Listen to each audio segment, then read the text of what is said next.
This podcast is brought to you by the Pet Schooled Education Platform. As a Pet Schooled member, you can take courses on a variety of fascinating topics. Whether you're interested in topics such as CBD, regenerative farming, or transitioning pets onto fresher diets, Pet Schooled is leading the way with comprehensive, informative, and revolutionary courses that just might lead to a better world for all of us. So, what are you waiting for? Be a part of the educated community today and become a member at petschooled.com.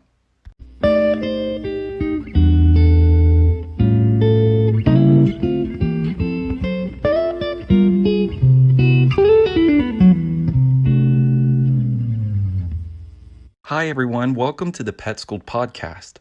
While filming with Daniel Schulof for the Pet Schooled course platform, I took the opportunity to expand the conversation for our Pet Schooled podcast. Mr. Schulof is the author of a very well-written book called Dogs, Dog Food, and Dogma, which chronicles his multi-year intensive investigation into carbohydrates. Why are so many dogs and cats suffering from obesity? What is obesity?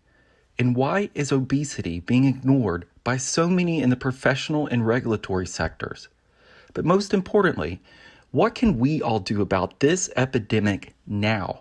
I speak to Mr. Schulof about these questions and more right here on the Pet Schooled podcast.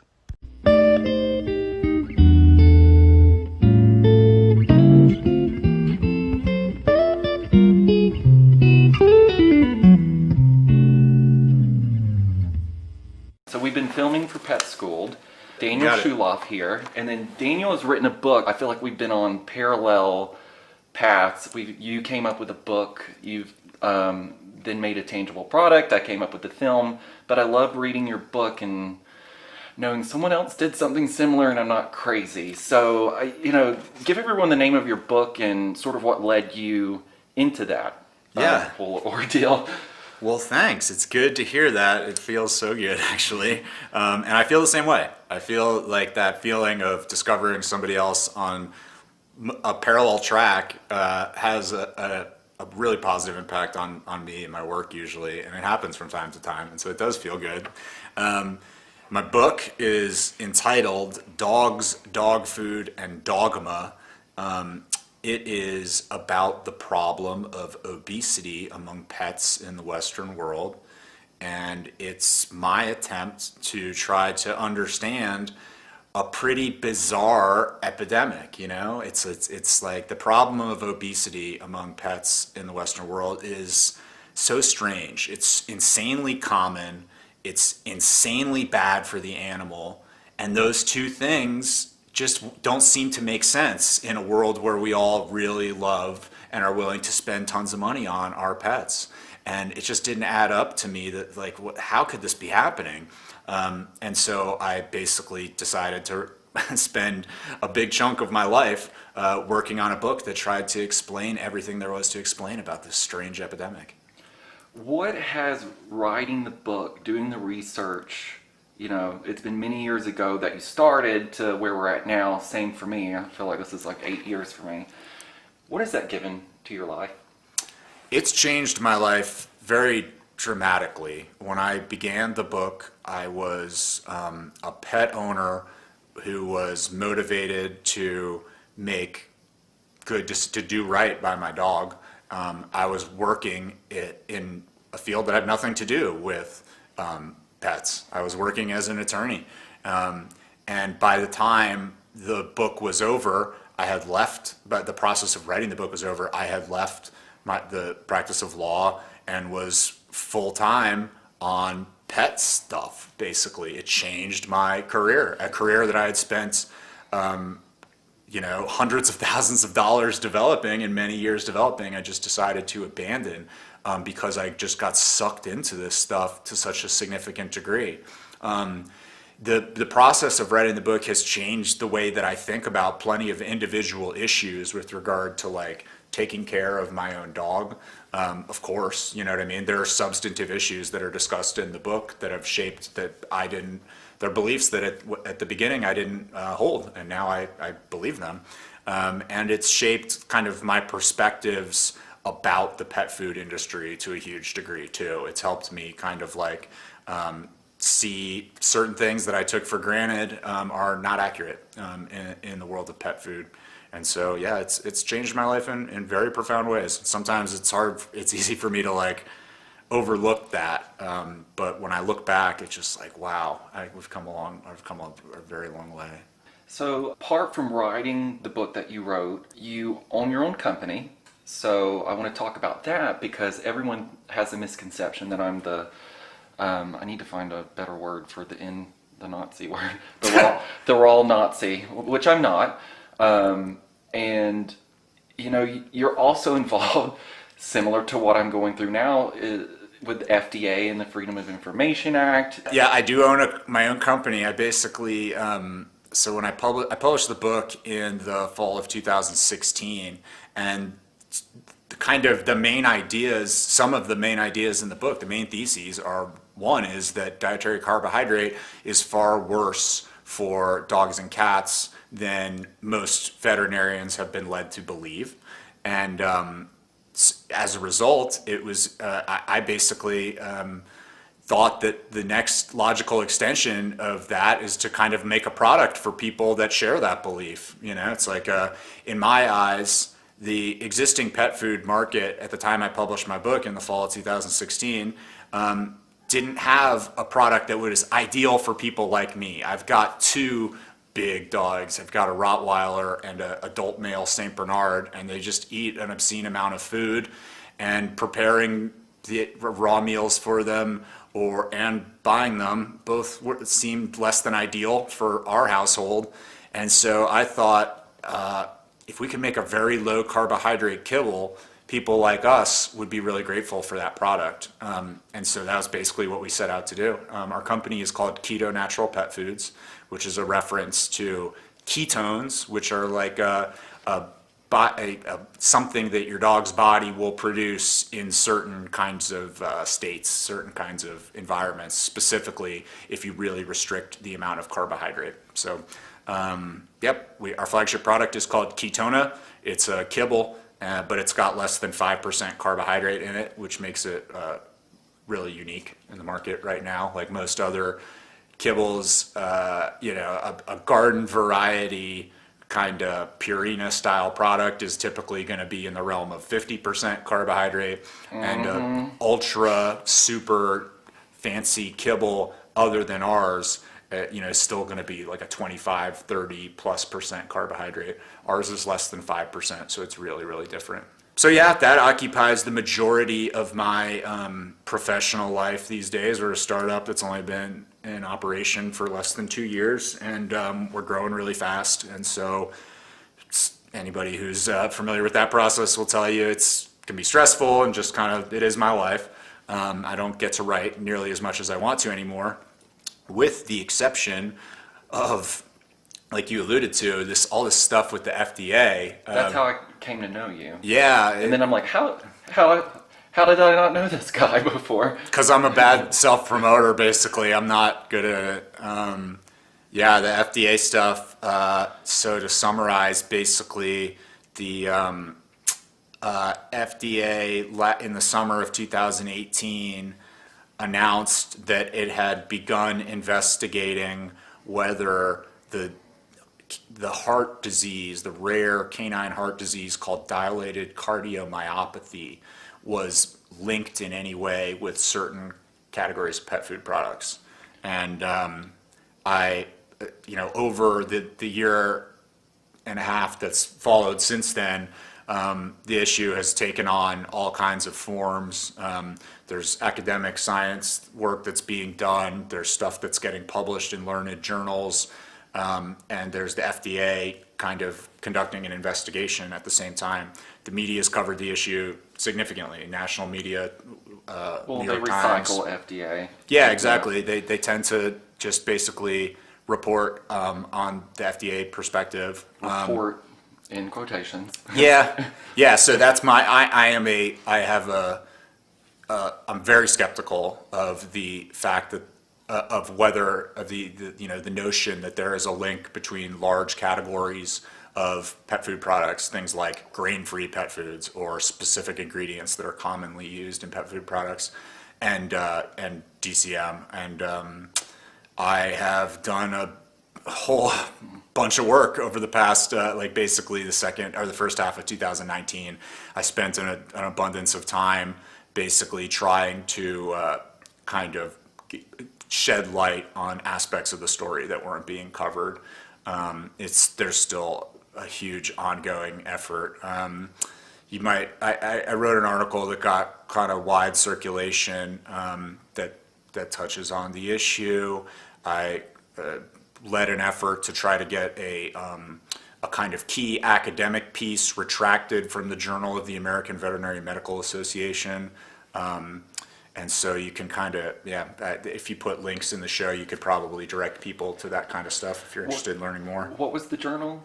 So it's the main veterinary journal. It's the Journal of the American Veterinary Medical Association, JAVMA.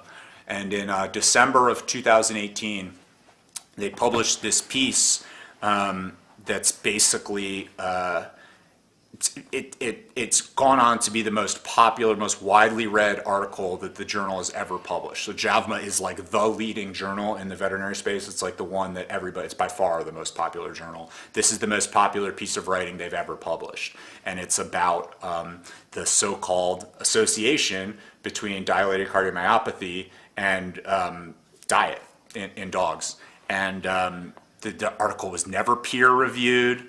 It was written by folks with tremendous financial conflicts of interest. It misstates the evidentiary record profoundly surrounding this topic. And there's a host of they're kind of like all manner of issues with it. And it should never have been published. And instead, it's been the most widely read academic article that's ever been published in this popular journal.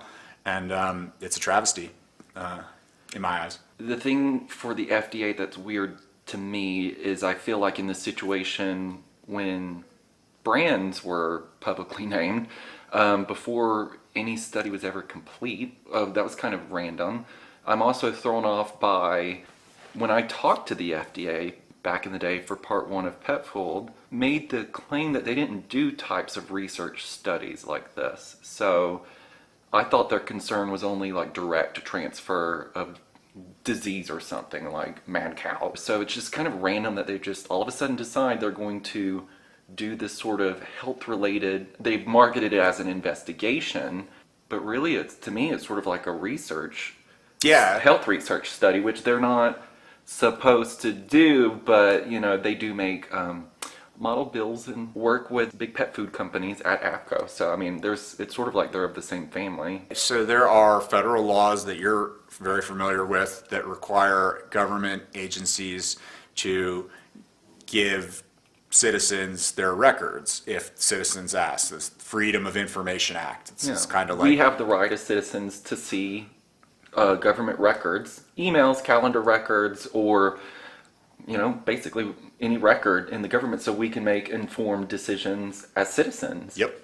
And so as pursuant to that, I have asked the FDA to give me information concerning this investigation, and they've pretty broadly just stonewalled those efforts and said, no, we're not going to give you anything.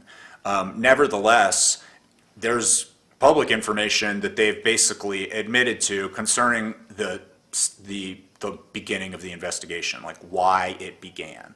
And the why it began is because essentially 3 specific veterinarians working at different research universities prompted the FDA to begin doing this kind of thing. These 3 folks also happen to be the authors of this article that got published in this, that I think ought to be retracted. And they all also have financial conflicts of interest with one or more of Hill's Pet Nutrition, Nestle Purina Pet Care, or Mars Pet Care. 3 companies that basically stand to benefit tremendously if the public believes that grain-free pet food products cause dilated cardiomyopathy. All of which is hugely suspicious to anyone, surely to anyone with a reasonably skeptical eye. It's far too coincidental to be anything else, and that's just really the tip of the iceberg as for like why this piece should have been retracted, what should be, what the public should understand when they try to kind of think about whether the FDA's investigation should change their pet food buying behaviors. It's really just the tip of the iceberg, but it makes it abundantly clear. So I do think that that's kind of where that's where that came from. The FDA will tell you as much. I'm currently fighting with them in federal court over whether they have an obligation to produce their records or not, and so might well find out more about that.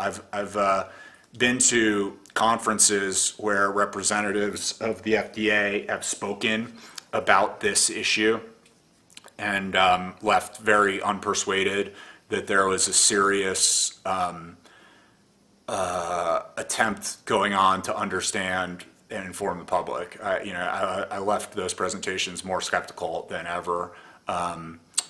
So yeah, time will tell. It's not an issue that appears to be going away. I'm certainly not giving up the work that I'm doing, and I don't think that the veterinarians who kind of like brought the issue to the FDA and have been the kind of motivating force, it's my understanding that they have kind of begun their next generation of work is like on this topic. They're kind of like, you should expect to see more DCM related academic work coming out in the years ahead. I think that's definitely going to be the case in one form or another. You've got like a better likelihood of being struck by lightning than having a dog get DCM if it's on a grain-free diet. Meanwhile, all the talk surrounding the effects of corn, all the effects of wheat, all the effects of all the other carbs being used in very high loads in the foods are just, that's not being looked at. Exactly. So I'm concerned that the FDA just picks and chooses,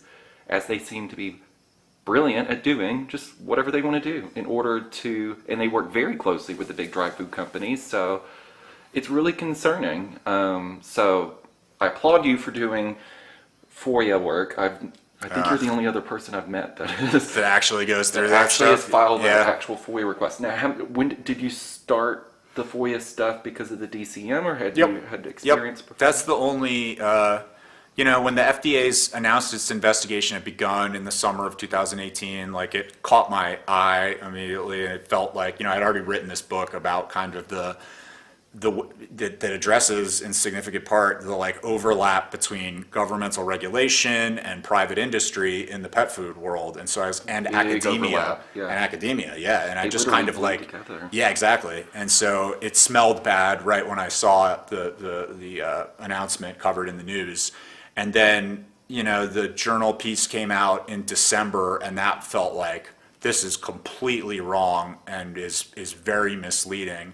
And it just felt on brand for me to try to like help the public understand this issue. It's like our company is, depending on how you frame this issue, it's kind of like not good for the keto natural pet foods, right? Like some of the framing for this is like grain free is I don't particularly think it's like not a core element of what we're trying to make. Like I'm an anti-carbohydrate. I don't care if they come from grains or potatoes. It's kind of the same to me, but we happen to be grain free. And so tangentially, like if the public just comes to believe that grain-free diets cause DCM, then it's not good for our business either. But it's also the case that it's just like I've grown really interested in it because my whole shtick, my brand, is helping the public turn over bad science in the pet food realm. That's kind of like what the main thing in the book is basically like we've all been misled about what the evidence really says about these important issues concerning pet food. And so this is kind of consistent with that. And so, yeah, I basically started going down the FOIA side of it. It just operates on 1,000 different levels. There's like a legal side, there's a public relations side, there's a FOIA side, and the FOIA stuff I guess started maybe in like beginning of 2019, and then ultimately you've got to kind of like go through administrative processes. Like if you ask the government and they say no, we're not giving you anything, you don't get to just file a lawsuit right then. You've got to go through some administrative steps that take time. So I had to go through all that, and then the lawsuit began this summer, and now we'll see where it goes. They haven't produced anything yet. Well, the interesting thing on grain-free, which has gotten so out of context to me, which is over time, people became aware and consumers became aware to the fact that they actually didn't need to feed dog and cat foods with such massive percentages of corn and wheat. I know. And so people started gravitating to topics that did not have those, in what I would say, unnecessary ingredients. And so it kicked off this marketing buzz, which was like grain-free, grain-free, Yep. grain-free. Yep. Now, a lot of the grain-free options were still, it was sort of, you've traded one devil for the next, which Yep. is, well, you still have as much I see it the exact same way. So, and then now that, to me, and this is just my point of view of the issue, is that, this whole grain-free market, which so many people have gone, they had such negative health effects with a lot of these name brand companies, and there are tens of thousands of complaints against these name brand companies with the FDA, and that became a big market share that threatened them, and I believe had a lot of negative monetary effects on them over the years. Part, I think, which was in pet food for a split second, where the Wall Street Journal had reported on Hills and their profit decline, and people were not identifying with their science anymore. And what better way to then, sort of hit back at that, which is to try to decredentialize the whole grain-free aspect. But, whatever happens there will happen, but the point still remains is that this concept of starch, we don't need grain-free diets, as a buzzword, because it's fact that we don't need grain, we don't need starch. In my eyes, this is theory, not fact, but I think that the grain-free subsector of the pet food market arose because consumers wanted a low carbohydrate option, and producers figured out a way to make them feel like they were getting that, but not actually give them that. You know what I mean? Like, carbohydrate is cheaper than meat is, and so producers are kind of motivated to use more carbohydrate and less meat, right? But they know consumers want something with less carbohydrate, so they gave them, if your product is grain-free and you've got an icon of an ear of corn with a big red X on it and a wolf next to it, it gives the appearance that it's what you're getting is low carbohydrate. It's just kind of a little sleight of hand. It's just a little bit different. And I think that's where the industry kind of all came from, is not really from people trying to feed less grain. They're trying to feed less carbohydrate, and this is just kind of the way that the industry gave it to them. So yeah, I wouldn't be surprised to me if that I think we could do a lot better than having that as the main challenge to the Purinas of the world. I think we could have a more informed discussion if we were talking about carbohydrate directly. But as you know, there's a regulatory environment that makes that very difficult. Regulatory. Yeah. Pet foods don't have to disclose the carbohydrate content of their products. We're prohibited from using expressions like low carbohydrate and low starch. And that's just basically every conceivable way possible to make it difficult for the public to understand how much carbohydrate is in pet food is being done at a regulatory level.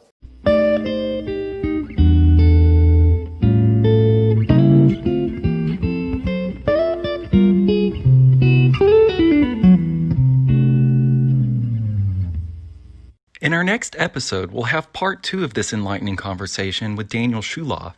But for now, that is all. Wishing everyone out there the best health and love for yourselves and your pets. Until next time.